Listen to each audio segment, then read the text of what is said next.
যে অনেক সময় আমরা দেখা গেছে রাজনৈতিক দল একটু আনন্দ ফুর্তি করতে গিয়া কখনো আওয়ামী লীগের স্লোগান দিই, কখনো বিএনপির স্লোগান দিই, ওই এলাকার ভাই ডাকতেছে গেছে, তাই না? আবার এলাকার ভাই চা খাওয়া অফার করছে, খাইছে, কিন্তু পার্সোনালি ব্যক্তিগত কিছু আমাদের মতামত আছে, আছে না? ভালো লাগার কিছু বিষয় আছে কিনা?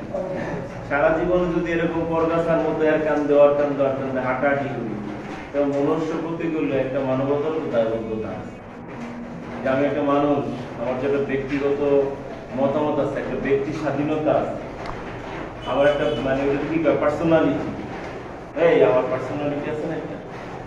তো যাই হোক, আপনাদেরও তো একটা পার্সোনালিটি আছে। ওই পার্সোনালিটির দিক থেকে আপনারা যাই হোক পার্টির প্রোগ্রাম অনেকেই গেছেন, ভালো লাগার বিষয়গুলা যে আসলে হ্যাঁ বর্তমান সময়ের সাথে বর্তমান যুগের সাথে তাল মিলিয়ে নয়, বিচার বিশ্লেষণ করতে হবে, ঠিক কিনা? আর যদি বিচার বিশ্লেষণ যদি না করা হয়, ক্ষমতা এমন একটা জিনিস যে আল্লাহ নমরুদের কাছ থেকে ক্ষমতা কেড়ে নিচ্ছে, নিচে কিনা? তারপরে ফিরআউনের কাছ থেকে ক্ষমতা কেড়ে নিচ্ছে, নিচে না? তারপরে দেশ বানাইছে কেটা? সাজ্জাদ দেশ বানাইছে নাকি? আল্লাহর কাছে কইছে যে আল্লাহ আমাকে ব্যস্ত বানাইছে না? তো দুনিয়ায় মানুষকে আল্লাহ পাক অনেক ক্ষমতা দিয়েছেন, তো এর চাইতে বড় বড় ক্ষমতাশালী দুনিয়ার মানুষ আর ব্যস্ত বানাইছে এমন যারা আছে, ব্যস্ত বানাইতে পারে না, কিন্তু সাজ্জাদ ব্যস্ত বানাইছে না? তো কাজে এখন আমার কথা হলো আপনাদের পার্সোনাল অভিমত আমরা শুনবো যে আসলে জাকের পার্টি বর্তমান সময়ে সকলে করা দরকার কিনা, বা এটা করা উচিত কিনা, বা অন্যান্য রাজনৈতিক দল থেকে জাকের পার্টি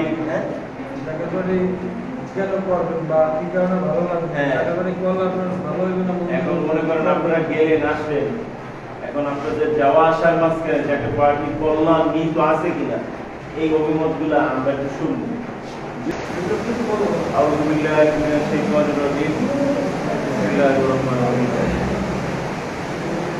আজকের এই মিশন সভা থেকে করছি জাকের পার্টির মহান প্রতিষ্ঠাতা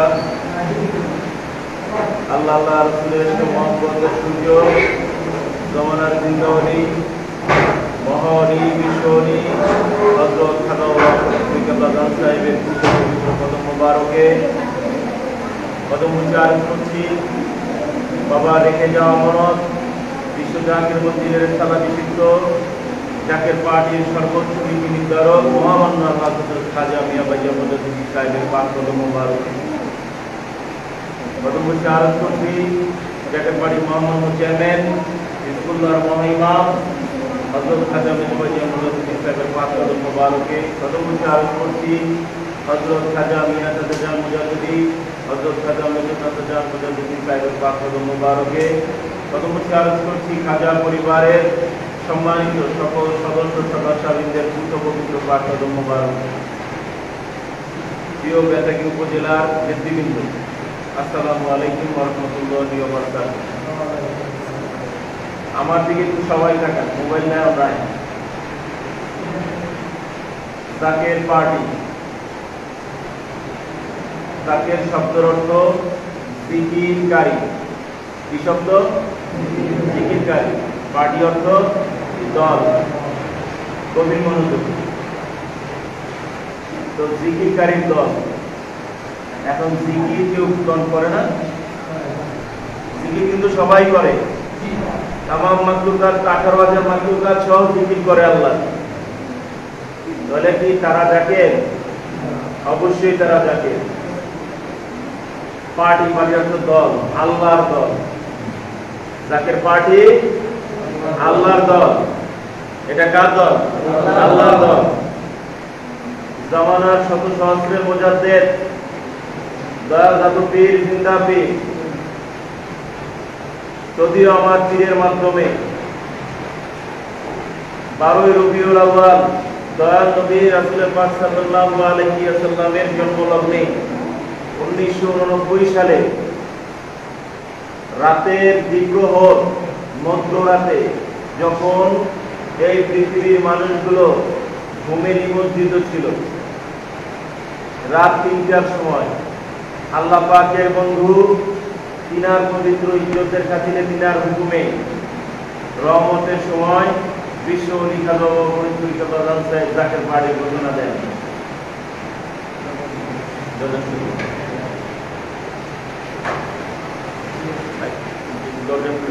তারপরে জাকের পাহাড়ের ঘোষণা দেন।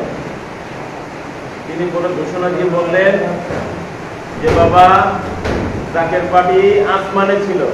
কোথায় ছিল? আসমানে ছিল। আপনার দাদু পীর, আমার দয়াল পীর দস্তগীর খাজা এনায়েতপুরী কুদ্দুস সাহেব সাহেব আপনাদের জন্য আল্লাহ পাকের পক্ষ থেকে এই বিশ্ববাসীর রহমত হিসেবে আল্লাহর জমিনে তিনি জাকের পার্টিকে দুনিয়ার বুকে নামাই নিয়ে আসলেন। সুবহানাল্লাহ। এখন এই পার্টি আল্লাহ রাসূলের পার্টি, এই পার্টিতে যারা থাকবে তারা আল্লাহর রহমতের চাদর দ্বারা আবৃত থাকবে। এই পার্টি যারা করবে তারা বেহেশতের মাটির তৈরি লোক। সুবহানাল্লাহ। যারা এই পার্টির জন্য দিন ও জীবন উৎসর্গ করবে তারা আমার মাধ্যমে আল্লাহর দরবারে স্বীকৃতি প্রাপ্ত থাকবে এবং সসম্মানে সইজ্জতে আল্লাহ পাক তাদেরকে কবুল করবেন। এখন আমরা বর্তমান সময়, বর্তমান যুগে বহু রাজনৈতিক দলের সাথে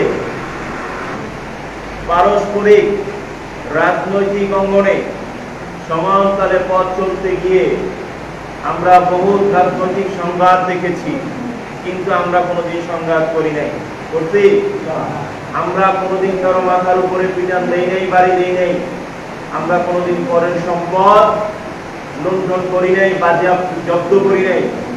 কারো বাড়িতে গিয়া কারো সম্পদ দখল করি নাই, টেন্ডারবাজি করি নাই, ছিনতাই করি নাই, খুন করি নাই। আমরা কোনোদিন ওটাকে কি বলে, বেহায়াপনাও বলতে পারেন, অশ্লীলতাও বলতে পারেন, তারপরে ইফতিজি, আমরা এটাও কোনোদিন করি নাই। মা বোনদেরকে ইজ্জতের সীমারেখায় রেখেই আমরা পথ চলেছি।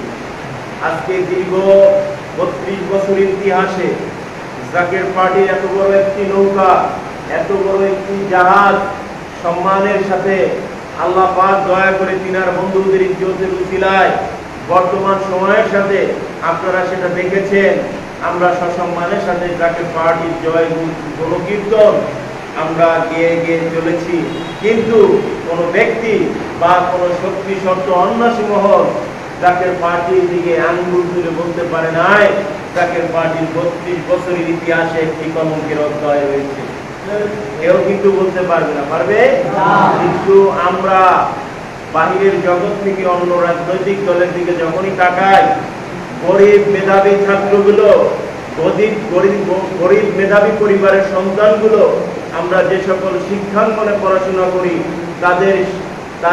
তাদের পড়াশোনা চলাকালীন অবস্থায় তাদের মেধাকে বিকৃত করতে হয়েছে, ঠিক কিনা? আমাদেরকে ছাত্রলীগ করতে হয়েছে, বাবার কথা রহমতের বাইরে গিয়ে করতে হলে নেতার জন্য পিটান খাইতে হয়েছে, হয়েছে কিনা? বেমালুম ভাবে, বেপরোয়া ভাবে একটা নিরহ মানুষের উপর অত্যাচার করতে হয়েছে। তারপরও আমরা সেই ক্ষমতাকে ভালোবাসি, কিন্তু কুল্লু নাফসু যায়িকাতুল মাউত, মানুষ মরণশীল, ঠিক না? প্রত্যেকটা জীব জাতিকে মৃত্যুর স্বাদ গ্রহণ করতে হবে, হবে কি হবে না? যদি তাই হইতো, বাদশাহ সুলাইমান, পয়গম্বর আলাইহিস সালাম, তারাও জীবন পাইতো কিনা? নমরুদও জীবন পাইতো কিনা? কিন্তু আল্লাহ পাকের কি খেলা, এত ক্ষমতা থাকা সত্ত্বেও আল্লাহ পাক তাদেরকে কি করলেন?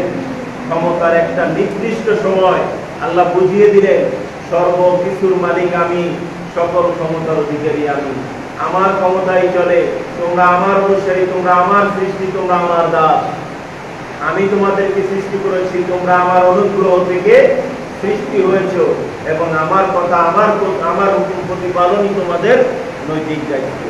আমরা এমনই মানব রূপী দানব, আমরা আল্লাহর চাইতেও বেশি বুঝতে চাই, আমরা আল্লাহর হুকুমের বাইরে চলতে চাই। আল্লাহর জমিনে 5 ওয়াক্ত আযান হয় কি হয় না? 5 ওয়াক্ত নামাজ হয় কি হয় না? আমরা সেগুলোকে উপেক্ষা করে আমরা বড় ভাইয়ের নেতৃত্বে তাকে তাজিমের স্বার্থে আল্লাহর হুকুমকে উপেক্ষা করে আমরা বড় ভাইয়ের নেতৃত্বে, এই দুনিয়ার মানুষগুলো সবাই তো আর বেপরোয়া, সবাই তো আল্লাহ বিমুখ না, আল্লাহমুখী তো আছে। আসলে তাদের হুকুমকে অপেক্ষা করে, তাদেরকে অবহেলা করে, অপমান করে আমরা সেই সমস্ত নেতাকর্মীদের কথার উপরে ডিপেন্ড করে আমরা রাজপথে চলি, ক্ষমতাকে কেন্দ্র করে দ্বন্দ্বের ঘরে এই দুনিয়ার উপরে পদচারণা করি। কিন্তু আমরা কখনো ভাবতে চাইনি বা ভাবতে পারি নাই যে এর ফলাফল কি। এর ফলাফল কি? ওলামায়ে কিরামগণ বলে থাকেন, মৃত্যুর পরে, মৃত্যুর আগে এবং মৃত্যুর পরে সমস্ত আমলগুলো কি হয়?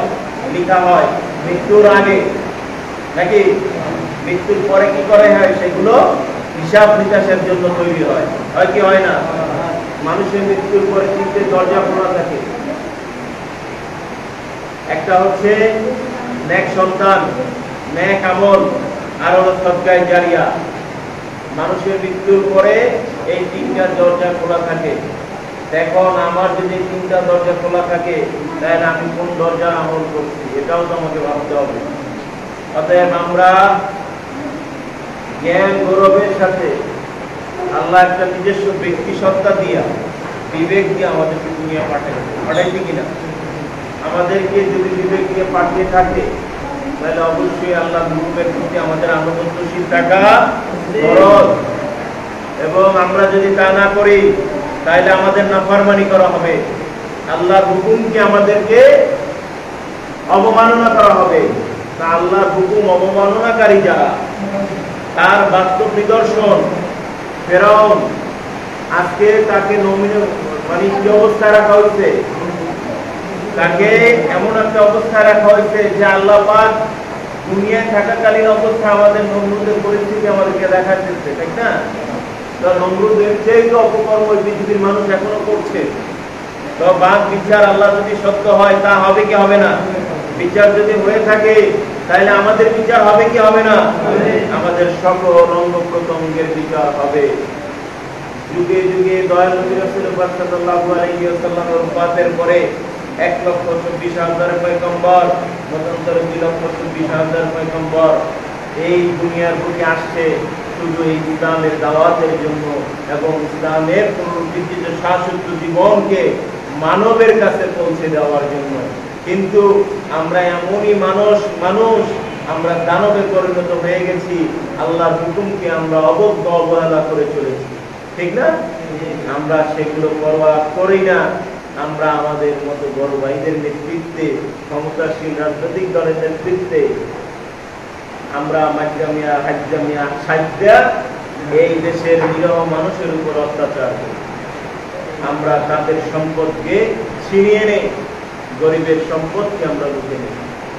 কাজী আওয়ামী লীগ করেন, বিএনপি করেন, জাকের পার্টি করেন, যদি আল্লাহর নৈকট্যই যদি না ভালোবাসেন, আল্লাহর হুকুমকেই যদি না করেন, না মানেন, তাহলে আপনি যেই দলই করেন না কেন, কাল কিয়ামতের ময়দানে আল্লাহর দরবারে আপনি কঠিন একজন আসামি, ঠিক কিনা? সেই আসামি যদি হয়ে থাকেন আল্লাহর দরবারে, আল্লাহ বিচার দিনের মালিক, বিশ্বাস হয় আল্লাহ বিচার করবে? আল্লাহ যদি বিচারই করে। এই যে গত পরশুদিন আমাদের এলাকায় একটা ঘটনা ঘটে, তার নাম আব্বাস, তার অনেক কিছু আছে, অথচ ঘরের মধ্যে একা মেরে পড়া মানে বোঝাচ্ছে, ঘরের মধ্যে সবাই বেড়াইতে গেছে, একা ছিল। তো হয়তো ভাই স্ট্রোক করছে, যেটা ধারণা। তো বলতো 2-3 দিন ধরে বুকের ব্যথা, শোনার পর আত্মীয় স্বজন কেউ আসে না। আল্লাহ পাকে কি খেলা দেখেন। তো ঘরের মধ্যে স্ট্রোক করলো, মৃত্যুটা করার পরে মৃত্যু বরণ করছে, তার তো পানির পিপাসাও লাগছে না? তার একটা যন্ত্রণাও তো হচ্ছিল। ওই নিদানকালের বান্ধব কেউ ছিল না, ছিল? মৃত্যু কি বয়স দেখে আসে? এই সময় আমারও তো হইতে পারে, যে কথা বলা অবস্থায় হইতে পারে না? তো মৃত্যু যদি বয়স না মানে, মৃত্যু যদি ক্ষমতাই না মানে, তাহলে আমাদেরকে কি করা, কি করণীয়? এই পৃথিবীতে বেঁচে থাকা অবস্থায় আল্লাহর হুকুমকে মানতে হবে, আল্লাহর বন্ধু ফকির লোকের মুহাব্বতে আমাদেরকে আসতে হবে। অন্যথায় আমাদের জীবনে, পার্থিব জীবনে, সাংসারিক জীবনে, অর্থনৈতিক জীবনে আমাদের শান্তি আসবে না। আমরা যাই কিছু করি না কেন, বরকত হবে না, বরকতময় থাকবে না, জীবন সুখের হবে না। যেখানে হাত দিব টাকা পাবো ঠিকই, আবার সেখান থেকে গজবও আমাদের জন্য নির্ধারিত হয়। কাজেই আমি এখন আপনাদেরকে বুঝায় যাব, এরপরে আপনারা সরল জমিনে যাবেন, বাস্তবতায় যাবেন, তখন দেখবেন যে পিছন তারা হাঁটা যায় না। আরে ভাই, আল্লাহ যদি আপনাকে সাহায্য না করে, আল্লাহ যদি আপনাকে দয়া না করে, রহমত না করে, তাহলে কেউ কি সম্ভব সেই দয়া রহমত করা? যদি তিনি আপনাকে না বাঁচায়, তাহলে কারো কি সম্ভব না বাঁচানো? সেক্ষেত্রে একজন কথা আছে, একটা উসিলা দরকার, একটা উসিলা দরকার, একটা সৎ সঙ্গের দরকার। সঙ্গ দোষে লোহা ভাসে, আবার লোহাও ডোবে। ডোবে কি ডোবে না? এখন সঙ্গ দোষ তা আমাদেরকে পরিপূর্ণ করতে হবে, সঙ্গটাকে পূত পবিত্র করতে হবে, আমাদেরকেও পবিত্র হইতে হবে। চিন্তন মানে চিন্তা পবিত্র রাখতে হবে, কর্ম আমাদের পবিত্র রাখতে হবে, চক্ষু পবিত্র দেখতে হবে, মুখ পবিত্র রাখতে হবে, হাঁটা চলা ফেরা কর্তন সমস্ত কিছু পবিত্র রাখতে হবে। তাহলেই আমাদের কাছ থেকে আমরা আমাদের যে গভীরে তলিয়ে থাকা যে চিন্তা, যে মনন, যে ধ্যান ধারণা, আমরা এখান থেকে ইনশাআল্লাহ বেরিয়ে আসতে পারবো, তাহলেই আমরা মানুষ হইতে পারবো। সেই ক্ষেত্রে আমার আল্লাহ বলে, ইয়া আইয়ুহাল্লাযীনা আমানু আত্তাকুল্লাহা ওয়াত্তাকু ইলাইহিল উসিলা। হে আমার বিশ্বাসী বান্দাগণ, তোমরা আমাকে ভয় করো। কি বলছে? ভয় করো, এবং আমাকে পাওয়ার জন্য আমার মধ্যস্থ উসিলা তোমরা অন্বেষণ করো। এই উসিলা কারা? নবী রাসূলগণ। ঠিক আছে? এখন নবী রাসূল নেই, এখন আছে আউলিয়ায়ে কিরামগণ, ওলিয়ে কামেল, ওলি আল্লাহগণ। এখন ওলি আল্লাহগণ আপনাদের এখানে, এই যে আমাদের পার্শ্ববর্তী এলাকায় একজন কুতুব আছে, এখানে মোকামিয়া দরবার শরীফ নাকি? উনি একজন আল্লাহর বন্ধু কিনা? অবশ্যই ইনি একজন আল্লাহর বন্ধু। তারপরে সাফিয়া শরীফ, ইনি একজন আল্লাহর বন্ধু। তারপরে মির্জাগঞ্জ, তিনিও একজন আল্লাহর বন্ধু। তারপরে নেসারাবাদ, তিনিও একজন আল্লাহর বন্ধু। তারপরে চরমনাই দরবার শরীফের যিনি গজনী পিসাব ছিলেন, তিনি একজন আল্লাহর বন্ধু ছিলেন। এরপরে আমাদের এই দেশ ওলি আল্লাহদের দেশ, এই দেশ ফকির লোকের বাংলাদেশ। এই দেশে ঘুমিয়ে আছে শাহজালাল রহমাতুল্লাহ আলাই, এই দেশে ঘুমিয়ে আছে শাহ পরান রহমাতুল্লাহ আলাই, শাহ মাসুম রহমাতুল্লাহ আলাই। এই দেশে ঘুমিয়ে আছে নূরে আল্লাহর বন্ধু ওলি আল্লাহদের সাত সাগর মহাসমুদ্র শাহ সুফি খাজা এনায়েতপুরী কুদ্দুসারুল আজিজ সাহেব। এই দেশে ঘুমিয়ে আছে আমাদের দয়াল পীর দস্তগীর বিশ্ব আলী খাদা পত্রিকা বাগান সাহেব। এই দেশ ওলি আল্লাহদের দেশ। এই দেশে আল্লাহর রহমতের কোনো শেষ নাই, এই দেশে আল্লাহর রহমতের কোনো শেষ নাই। আছে? অতএব এই দেশ যদি ওলি আল্লাহদের পূর্ণভূমি হয়, এই দেশে বর্তমান যে গজব, যে পরিস্থিতি, একমাত্র এই ওলি আল্লাহরা যদি না থাকতো, দাদা বিশ্বাস করেন আজকে অন্যান্য কান্ট্রিজের মানুষ ভয়ে তারা শেষ। সামনের দিনগুলো তারা কিভাবে পার করবে, কি খেয়ে তারা দিন যাপন করবে। আজকে পরিস্থিতি এমন একটা পর্যায়ে দাঁড়িয়েছে, যদি আর 2টা মাস গড়ায়, তাহলে আমরা বুঝতে পারবেন আসলে এই পৃথিবীর পরিস্থিতি কি। কোন রাজনৈতিক দলের নেতা, কোন রাজনৈতিক দলের বর্তমান সময়ে কোন নেতা যদি তার মুখ পবিত্র না হয়, যদি তার দিল পবিত্র না হয়, তার দ্বারা কোনো কিছুই গঠন করা সম্ভব না। আর পশ্চিম গেল হবে না। আল্লাহ যার উপরে রাজি, আল্লাহ যার উপরে রাজি তার দ্বারাই সবকিছু সম্ভব, ঠিক কিনা? আল্লাহ যার উপরে খুশি, সে যদি আল্লাহ পাকের কাছে চায় অবশ্যই অবারিত ধারায় এই দেশের বুকে রহমত আসবে, তাতে কোনো সন্দেহ নাই। জাকের পার্টির মহামান্য চেয়ারম্যান আল্লাহর প্রিয় পেয়ারা এবং একজন প্রিয় মানুষ, এটা আপনাদের বিশেষ হয়।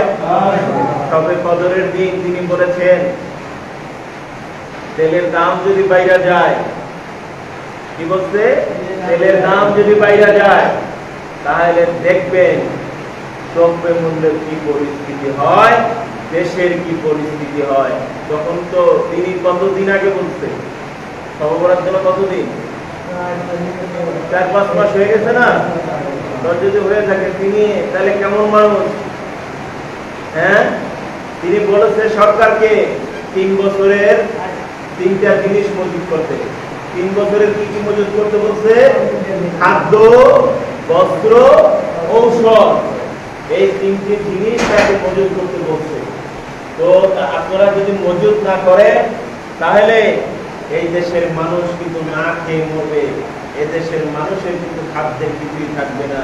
অতএব মজুত করেন, সেটা সেনাবাহিনীর মাধ্যমে, আর নাইলেই কিন্তু এদেশের তাড়ায় পোড়ায় চাইটা খাই আমরা। তো সেই কথা কিন্তু যেই কথা সেই কাজ, আমার আল্লাহ তার কথা শুনতে কি শুনতে না? তো হকিকতে তিনি যা বলছেন আল্লাহ পাক তাই শুনছে। এখন বিশ্ব সহ সারা পৃথিবীতে আজকে কিন্তু এই একই আঘাত আল্লাহ পাক সবার জন্য সমান করে দিয়েছে। কিন্তু আমরা অত্যন্ত ভাগ্যবান, অত্যন্ত ভাগ্যবান। সেটা কেন? আমাদের দেশে এমন কোন জিনিস নাই আমরা বাইরের কান্ট্রিতে রপ্তানি করতে পারি। কঠিন বাজার দরে আমরা কি এমন রপ্তানি করতে পারি? আমাদের সকল কিছুই আমদানি করতে পারি। আমদানি আর রপ্তানি করতে কিছু বুঝেন? হ্যাঁ, আমদানি কি আনতে হয়, রপ্তানি পেলাম। তো আমাদের আমদানি বেশি করতে হচ্ছে, তাহলে আমাদের দেশের সম্পদ কি এমন উৎপন্ন হয়, কি এমন জিনিস হয়? এই দেশ আল্লাহর রহমত, এই আল্লাহর বন্ধুরা আছে বিদায় কিন্তু আমরা ভালো আছি। কিভাবে ভালো আছি দেখেন, আমাদের যে পরিমাণ বাংলাদেশে চাল হয় 20 কোটি মানুষ, আমরা কত কোটি মানুষ? 20 কোটি মানুষ। আগামী 20 বছর পরে এদেশের মানুষ হবে 40 কোটি। কত কোটি? 40 কোটি। আমাদের এদেশের আয়তন কত? 1,47,570 বর্গ কিলোমিটার। এই বর্গ কিলোমিটারে আমাদের স্থল কতবার? স্থল কতবার? 3 বার। একবার পানি। এই 3 বার স্থলের মধ্যে বিভিন্ন জায়গায় পানির পরিমাণও রয়ে গেছে। কিন্তু সেক্ষেত্রে আমাদের যে জনসংখ্যা, আমাদের যে জনসংখ্যার দেশের পরিধি, তাতে কি আগামী 20 বছর পরে আমরা যদি 40 কোটি মানুষ হই, তাহলে এই মানুষ কোথায় যাবে? বলেন আমাদেরকে, এই মানুষ কোথায় যাবে? আজকে বিভিন্ন রাজনৈতিক দলের নেতাদের ব্যাংক অ্যাকাউন্ট আদাইলে টাকা টাকা, অথচ এদেশের ক্ষমতাসীন 1000 মানুষের কাছে আজকে আমার দেশের মানুষের, সাধারণ গরিব মানুষের, মেহনতি মানুষের সমস্ত টাকা কিন্তু সেই সমস্ত নেতাদের ব্যাংক, ঠিক না? সেই টাকাগুলো যদি সুষম বন্টন করা হতো, তাহলে আমার দেশের মানুষ আজকে আয়ের থেকে তাদের যে বছরের বাজেটের অংশটুকু তাদের নাই আছে। বছরে 30,000 লক্ষ কোটি টাকা বাজেট হয়, 30,000 লক্ষ কোটি টাকা বাজেট হয়। সেই বাজেট আমাদের বাংলাদেশের 495টা উপজেলা। কতটা উপজেলা? 495 উপজেলা। যদি ভাগ করে দেওয়া হয় প্রতি বছর, তাতে আমরা গড় 10 লক্ষ টাকা প্রতি পরিবার। তা আমাদের 1 বছর চলতে 10 লক্ষ টাকার প্রয়োজন আছে? তো 5 বছরের বাজেটে যদি আসে, তাহলে আমার প্রত্যেকটা পরিবার 50 লক্ষ টাকা। কত লক্ষ টাকা? তো সেই টাকা কোথায় আমার? সেই টাকা আমার কোথায়? আজকে উন্নয়ন উন্নয়ন উন্নয়ন করতেছে, এদেশের অধিকাংশ ছেলেরাই বেকার। আজকে আগে এই বিগত 10 বছর পূর্বে ছিল ইন্টার, এখন অনার্স মাস্টার্স এর ছেলেরাও ঘর ঘর বোঝায়, ঠিক কিনা? কিন্তু তাদের চাকরি নাই। কিন্তু এই যে বেকারত্বের বৈষম্যতা, এই বেকারত্ব দূর করার কোনো কায়দা আছে? সরকারের সেদিকে কোনো লক্ষ্য আছে? আজকে যখন দেশ বিপদে, তখন তিনি চিন্তা করতে এখন খাদ্য মজুত করা দরকার, এখন তার খাদ্য মজুত করা দরকার। জাকের পার্টির মহামান্য চেয়ারম্যান, সাবেক রাষ্ট্রপতি, বাংলাদেশ আওয়ামী লীগের মরহুম জিল্লুর রহমানের সাহেবের কাছে বলছিলেন যে আগামী 10 বছর পরে দেশের পরিস্থিতি এরকম হতে পারে। তো দেশের পরিস্থিতি যদি এমন হয়, তাহলে আমাদের দেশ নিয়ে ভাবা দরকার। আমাদের খাদ্যের সংকট আসতে পারে, আমাদের বস্ত্রের সংকট আসতে পারে। জাকের পার্টির চেয়ারম্যান বলেছিলেন আমাদের ঔষধের সংকট আসতে পারে। তার কারণ বঙ্গবন্ধুর মারা যাওয়ার পরে, বঙ্গবন্ধুর আদর্শের আওয়ামী লীগ এখন আর নাই, বঙ্গবন্ধুর আদর্শের মানুষ আর এখন আর নাই। বঙ্গবন্ধু যেই আদর্শের ছাত্রলীগ গঠন করেছে, বঙ্গবন্ধুর আদর্শের ছাত্রলীগ এখন আর নাই। আছে? সেটা আপনারা যারা ছাত্রলীগ করেন বা করেন বা করতেছে, তাদেরকে আপনারা প্রশ্ন করে দেখেন যে বঙ্গবন্ধুর আদর্শের ছাত্রলীগ এখন আর আছে কিনা। এখন তারা কথায় কথায় লাঠি নিতে চায়, কথায় কথায় তারা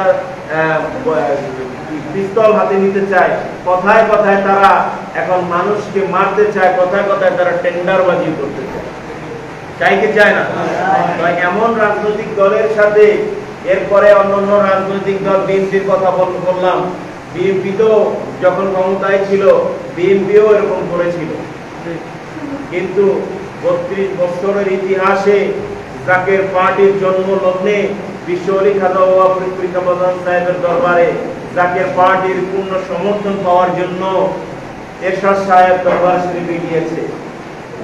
যে জাকের পার্টির এত সমর্থন, বিশ্ব আলীর এত পরিধান, আমি যদি খাজা বাবার সাথে যাই একটা ছবি তুলতে পারি, খাজা বাবার পাশে গিয়ে থাকতে পারি, খাজা বাবার যদি একবার আমার হাত তুলে দিয়ে বলে আপনারা এরশাদ সাহেবের সমর্থন দিয়ে, তাহলে সারা বাংলাদেশে আমার যে হুজুর পাকের মুরিদ আছে সবাই যদি আমার ভোট দেয়, তাহলে তো আমি এমনি দেশের প্রধান, ঠিক কিনা? জিয়া রহমান সাহেব আমার হুজুর পাকের কথা মুবারকে গিয়েছে। এই সমর্থনের জন্য বঙ্গবন্ধু শেখ মুজিবুর রহমান ওই সমর্থন করেছে, বেগম খালেদা জিয়াও জাকের পার্টির সমর্থন চেয়েছে, তারপরে মাননীয় প্রধানমন্ত্রী শেখ হাসিনাও জাকের পার্টির সমর্থন চেয়েছে। মেজো ভাইজানকে ফোন দিয়েও তিনি অনেক কথা বলেছেন। কিন্তু পরিশেষে জাকের পার্টির মহামান্য চেয়ারম্যানকে মাননীয় প্রধানমন্ত্রী বলেছিলেন যে ফয়সাল ভাই, আমি আপনাকে নৌকা মার্কার কিছু আসন দেই, আপনি সেই আসনে নির্বাচন করেন, আপনাকে এমপি বানানো এবং ওই আসন থেকে এমপি বানানো সেটা আমার কাজ। জাকের পার্টির মহামান্য চেয়ারম্যান কি বললেন জানেন? যে আব্বা, জাকের পার্টি একটা রাজনৈতিক দল, একটা নিবন্ধনকৃত দল, আল্লাহ রাসূলের দল, বিশ্ব আলী খাজা ফরিদপুরের দল, একটা আদর্শ আছে। এই আদর্শ বিক্রি করা আমার পক্ষে সম্ভব না। আমি যদি নির্বাচন করি গোলাপ ফুলই করব। তখন মাননীয় প্রধানমন্ত্রী বলেছে যে ফয়সাল ভাই, গোলাপ ফুল কোনদিন ক্ষমতা আসবে না। তারপর ভাইজান বলেছিলেন গোলাপ ফুলকে ক্ষমতা আনার দায়িত্ব আল্লাহ। আমার কেবলা জানে, আমি এই পার্টির একজন চেয়ারম্যান, নিবেদিত প্রাণের কর্মী এবং গোলাম। আমি যতদিন আছি, আমার দ্বারা যতদিন করায়, আমি পার্টির খেদমত ও গোলামি, জাকের পার্টির চেয়ারম্যানের দায়িত্ব পালন করব। তবে মনে রাখেন, আমার কেবলা জান হুজুর ভবিষ্যৎবাণী করেছিলেন, বাবা এমন একদিন আসবে জাকের পার্টি ছাড়া কোনো পার্টি থাকবে না। বাবা এমন একদিন আসবে, এই পৃথিবীর বিভিন্ন রাজনৈতিক দলের মানুষগুলো জাকের পার্টির তলে, জাকের পার্টির পতাকা তলে আইসা বলবে আমার একটা সদস্যতে নাম লেখাও। আমি 96-তে দরবার শরীফে গেছি, আমি 99-তে দরবার শরীফে গেছি, আমি 76-এ দরবারে গেছি, আমি 75-এ দরবারে গেছি, আমি খাজা বাবার মুরিদ, আমারে তোমরা বাঁচাও। সেই দিন কিন্তু আসতেছে, সেই দিন কিন্তু অতি নিকটে। একমাত্র বর্তমান সময় যারা জাকের পার্টি করে, যারা এই জাকের পার্টির পতাকা ধরে যারা আছে, একমাত্র তারা ব্যতি রেখে আর কেউ খোদাই গজব থেকে রক্ষা পাবে না। অতএব প্রিয় ভাই বোনের ভাইরা আমার ছাত্রগণ প্রেমিক ভাইরা ছাত্র ভাইরা, এখন থেকে আপনাদের এই আমি যতগুলো কথা বললাম, আমি এই কথাগুলো বলে চলে যাব, কিন্তু এই কথাগুলো আপনাদেরকে মন মগজে রেখে কাজ করতে হবে। যদি এগুলো মন মগজে না রেখে কাজ না করেন, তাহলে আমার কথা শুনবেন, অন্যের কথা শুনবেন, হেলায় হেলায় দিন চলে যাবে, একদিন মৃত্যুর ঘন্টা বেজে যাবে। যখন মৃত্যুর ঘন্টা বেজে যাবে, কবরে শুয়ে পড়বেন, কিন্তু সেই দিন মুনকার নাকি আসবে, আপনাকে প্রশ্ন করার আগে উপর থেকে বলবে যে বিসমিল্লাহি আলা মিল্লাতি রাসূল। আপনি মারা যাওয়ার পরে আপনার সামনে যখন ডাকবে যে আপনি রাসূলের দলভুক্ত ছিলেন, কিন্তু তখন ইমাম সাহেব মিথ্যা কথা বলতে বাধ্য, কারণ আপনি ছিলেন মুসলমান। যে কারণে আপনাকে বলতে হয় বিসমিল্লাহি আলা মিল্লাতি রাসূলুল্লাহ। তিনি আপনি যতদিন জীবনে বেঁচে ছিলেন আপনি রাসূলের দলভুক্ত ছিলেন। এই অনুশোচনা আমাদেরকে নিয়ে মারা যেতে হবে। আমরা যদি সেই অনুশোচনা নিয়ে না মারা যাই, তাহলে আল্লাহর দরবারে আমাদের আসামি শাস্তি হবে, এবং সেই দিন কিন্তু প্রত্যেকটা অঙ্গ প্রত্যঙ্গ আল্লাহর দরবারে হাত তুলে বলবে, আল্লাহ গো, তুমি তোমার এমন বান্দার কাছে তোমার এই পবিত্র নিয়ামতগুলো তুমি পাঠাইছিলা, এই নিয়ামতগুলো তারা বাজে কাজে ব্যবহার করে। এই হাতগুলো কথা বলবে, এই মুখ কথা বলবে, এই চোখ কথা বলবে, পা কথা বলবে, প্রত্যেকটা অঙ্গ প্রত্যঙ্গ আপনার সেদিন কিছুই বলতে হবে না। তারাই কথা বলবে যে আল্লাহ, তুমি এমন একটা নেমুক হারামের কাছে, বেঈমানের কাছে তুমি আমাকে দিয়েছো, সে কোনোদিন পবিত্র কাজে তোমার হস্তকে, তোমার মুখকে, তোমার চোখকে কোনোদিন ব্যবহার করে নাই। তো যদি ব্যবহারই না করে থাকি, তাহলে আল্লাহ যদি এই সম্পর্কে যদি বিচার করেন, তাহলে আমাদের কি হবে? একবারও কি আমরা ভেবে দেখেছি যে আমরা আল্লাহর দরবারে গিয়ে কি জবাব দিব? কাল কিয়ামতের ময়দানে সমস্ত মানুষগুলো দাঁড়ায় থাকবে, সেদিন আমরা সবাই আসামি হয়ে থাকবো, আল্লাহর দরবারে সবাই আসামি হয়ে দাঁড়িয়ে থাকবো, কিন্তু সেদিন কি জবাব দিব আল্লাহর দরবারে? অর্থাৎ ভাইয়েরা আমার, আমরা মরণশীল, আমরা একদিন মরে যাব। অতএব এই দুনিয়া থাকতেই আমাদের ইমাম নির্ধারণ করতে হবে, ঠিক কিনা? যে মসজিদে যাই, নামাজ পড়ি, কি বলি? ইমাম, ইমামের পিছনে নামাজ পড়লাম নাকি? এই ইমামের পিছনে দাঁড়ায় নামাজ পড়লাম, এখন নামাজ বলতে করতে হবে, করতে হবে না? ওই যে আমি পূর্বেই বলেছিলাম, ইয়া আইয়ুহাল্লাযীনা আমানু তাকুল্লাহা ওয়া তাকুনু ইলাইহি, হ্যাঁ,